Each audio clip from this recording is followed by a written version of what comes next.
Thank you, Stephen, for that introduction. And more importantly, thank all of you who were gathered for this event. You showed up. And that is what family does. We show up for each other. We show up for each other in bad times and in good times. We show up in those bad times seeking strength and consolation. And we also show up in these difficult times to share strength and consolation with one another. So yes, thanks to all of you for showing up on this challenging day and for showing it up in that spirit, not only of what you come looking for, but what you have come looking to offer. It's obvious that today is a painful and difficult day. But today is also, like all such days, a bridge between death and life. And so we are here not only to be passively sad, but we need to build that bridge between death and life. A bridge that begins at the funeral. At the funerals like so many of us have been a part of. As many, if not most, if not every single person gathered here has felt a personal loss at some point in the last year. And God help me, some of us have felt more than one. And the building of that bridge between life and death begins at the funeral, which is itself a bridge. So I want to invite us to return not just to October 7th of a year ago, but to just over a month ago, to the funeral of Hirsch Goldberg Poland.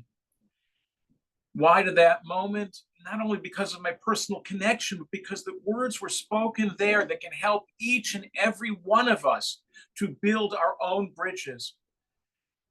Bridges which never lose touch with the deaths that we mourn. Bridges which never lose that sense of connection to those we have lost. Bridges that never forget. And yet, with all that, bridges that are always stretching toward life.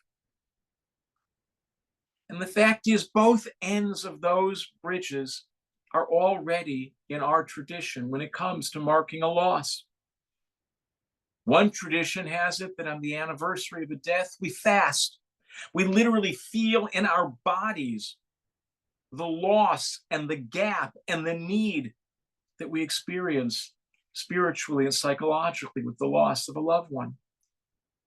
And there's another tradition, the tradition that on the anniversary of a death, we eat and we drink and we make l'chaims, we say to life.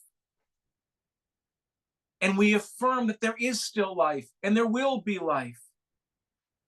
And we affirm and remember the life that was lost, not only for the bad parts and the sad parts, but for the beauty that endures. And so today I invite us to make room for both of those impulses, the fasting impulse and the l'chaim impulse. And we actually witnessed that at Hirsch's funeral. And we can learn from that today, the ability to hold both of those together. You see, at the funeral, we heard Hirsch's father, John, and his mother, Rachel, and even President Herzog. All of them asked for his forgiveness. They asked for his forgiveness for failing to protect him and for failing to protect all the others.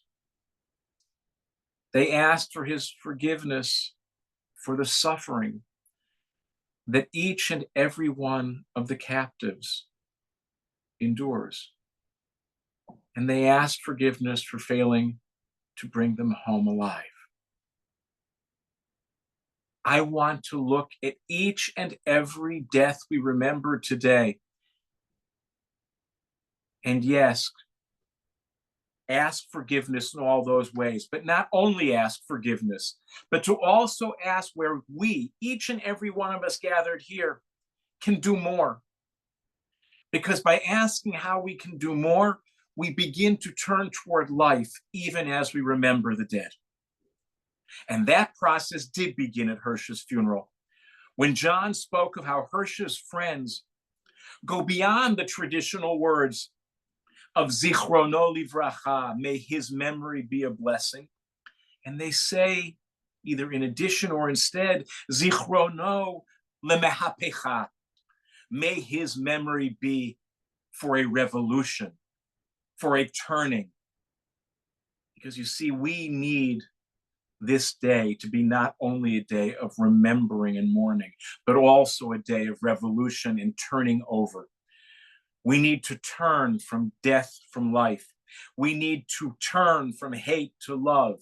We need to turn from despair to hope. That is the revolution we desperately need. And that is the L'chaim tradition, even on a day of mourning. That is the promise and the tradition embodied by the posters seen throughout Israel and in other places that are mourning today. A poster which says, "We will dance again." That is the revolution that is powered by the knowledge that we will dance again, no matter what. So yes, let us never forget. Let us never forget those who we have lost and the pain that we have felt.